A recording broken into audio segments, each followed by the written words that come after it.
তাহলে যাই পারি না। আরে ভাই এটা ঠুকলো না, এটা সরকারি রাস্তা কেন?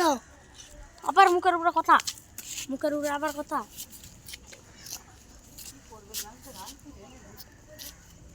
শুধু শুধু শুধু শুধু তুমি আমার গায়ে হাত দিলা, আবার আবার কথা বলো।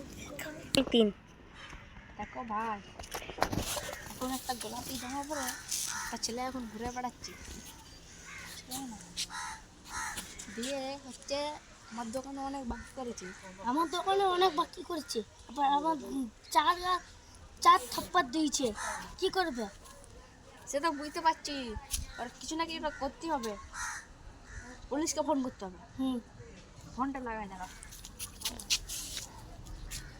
ফোনটা লাগাও তুমি। হ্যালো হ্যালো হ্যালো, হ্যাঁ বলো। একটা ছেলে আমাদের প্রতিদিন মারধর করে আর জ্বালাতন করে, আবার অনেক ধার বাকি করেছে, পয়সা শোধ করতে পারে না। তো এবারে তাকে এবারে এসো ব্যবস্থা করবে। ও উত্তর বীর জেলা হক বাজারের কাছে এসো। ঠিক আছে, যাচ্ছি যাচ্ছি, চিন্তা করো না, যাচ্ছি আমি। কি হলো ছেলেটা? ও যাও ছেলেটা, ওই ছেলেটা। হ্যাঁ হ্যাঁ। কি স্যার? আমি শুনছি নাকি তুমি ধার বাকি করেছো। সত্যি? না স্যার, এটা পুরোটাই ভুল, আমি কোনো ধার বাকি করিনি। স্যালারি আপনি বলেন কি করতে আছে, আপনি বলেন ধার বাকি করেছেন। অনেক ধার বাকি করেছে, আর যে এই করছে এই যে আর মাথা চুল, এই যে ধার বাকি করে। আমি তোমাকে দেখাচ্ছি। আরে না গো স্যার, আর স্যালারি নিয়ে আমি শোধ করে দিচ্ছি। স্যালারি শোধ করে দিচ্ছ? শোধ করে দিচ্ছে না, এই মুহূর্তে শোধ করে না। দুটো পড়েছি, হাই ফাই ব্যাপার, শোধ করে দিচ্ছি।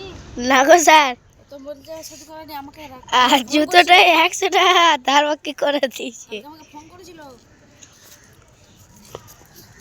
করতে হবে। কি করা যায়? কি হলো ভাই বলো। স্যার কিছু ভাবছি না, ওর কাছে মাত্র 100 টাকা ধার, ওকে দুদিন টাইম দিতে বলেছি, দিয়ে ও টাকা ধার আছে ভাই। 100 টাকা 1000 টাকা ধার করেছে। 1000 টাকা ধার করে বলছি 100 টাকা, আমাকে মিথ্যা কথা বলেছে। বেশি ই করলে না একদম জেলে কুড়িয়ে দেবো। স্যার এমনি করবেন না স্যার, তোমার কাছে সত্যি স্যার এমনি করবেন না, এরকম আমাকে দুদিন টাইম দাও, আমি দিয়ে দেবো। দুদিন টাইম দাও স্যার, এরকম ব্যাপার নয়। দুদিন টাইম কি এতদিন ধরে কালকে দিয়ে আসছো? কালকে দিয়ে দেবো স্যার, দুদিন টাইম দাও স্যার। ওরকম করে কিছুর দরকার নাই, লোককে ধার করে খাবে না, মনে রাখবে। ঠিক আছে স্যার, নিজে ইনকাম করে খাবে, তবু ধার করে খাবে না। আপনাদের একটা কথা বলতে চাই, আপনারা কেউ ধার করে খাবেন না, কারণ লোকেরাও নিজেদের পেট চালানোর জন্য দোকান খুলেছে, দোকানে কেউ ধার বাকি সেরকম করবেন না, কারণ আল্লাহ কবরে কিন্তু ঋণ নেবে। তো ভিডিওটা ভালো লাগলে লাইক করো, সাবস্ক্রাইব করো। আর আমার ক্যামেরাম্যান একটু দেখাই, এই যে দোকানদার বলে টাকা পায়। কিছু বলো তুমি, তুমি কিছু বলো। যে এই ছেলেটা শুন, এই ছেলেটা আমার কাছে ধার বাকি করেছিল। এই 5 টাকা এসো। এই ছেলেটা আমার কাছে ধার বাকি করেছিল, তবু পয়সা ঋণ শোধ করতে পারেনি, তবু বলছে পুলিশের কাছে, বলছে আমি 100 টাকা ধার করলু। গাইস এই ভিডিওটা কিন্তু জাস্ট কিডিং, ভিডিওটা শুধু মানে ইসের জন্য। লাইক কমেন্ট শেয়ার করে দিবেন, তো ভিডিওটা ভালো লাগলে সাবস্ক্রাইব করবে। Thank you. আমাদের ফেসবুকে দেখতে পান তো ফেসবুক চ্যানেলটি ফলো করতে। আমাদের মানে ইনস্টাগ্রামে ভিডিও করে যে আমার ভাইটা শরীফ মল্লিক নাম দেওয়া আছে, তোমরা সার্চ করো। আর আমাদেরও আছে আইডি, এর নাম তানিফ দেওয়া আছে, আমার নাম সোহান দেওয়া আছে, আর সার্চ করে কিন্তু দেখো।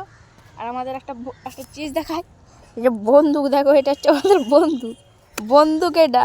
তো আরেকটা কথা বলি, আরেকটা ইনস্টাগ্রামে ভিডিও করি, দিলদার আলী মণ্ডল দেওয়া আছে, দেখতে পাবে। আমাকে একটা বাচ্চা মেয়ে ছেলের ছবি দেওয়া আছে, দিলদার আলী মণ্ডল, ওইটা সার্চ করলে আমাকে পাবে। হ্যাঁ, এই মুহূর্তে যারা ধার বাকি করছো করবেন না। এই মুহূর্তে কি এই মুহূর্তে ধার বাকি করলে একটা লোকেরও তো একটা প্যাট আছে, ধার বাকি করলে ওরা তোমার মতো অত বড় প্যাট নাই, সংসারের জন্য প্যাট নয়। তো সব কথা বাদ দাও গাইস, তো ভিডিওটা ভালো লাগলে অবশ্যই একটা লাইক সাবস্ক্রাইব করে দিবেন। সাবস্ক্রাইব আর আমাদের এই নতুন চ্যানেলটা সাবস্ক্রাইব করে দাও, কারণ আমাদের একটা চ্যানেল ছিল যেটা এর বাবার ফোনে ছিল, চ্যানেলটা কিন্তু আমরা আছে এখনও, কিন্তু ফোনটা সবসময় পায় না কেন, ওর বাবা হচ্ছে গাড়িতে থাকে, লরিতে। আমার একটা ইউটিউব চ্যানেল আছে, এইটা যেটা আমার এস টিম সাবস্ক্রাইব করো সবাই, এস টিম। তো গাইস বাই বাই, দেখা হচ্ছে কোনো অন্য কোনো ভিডিওতে। বাই বাই সবাইকে।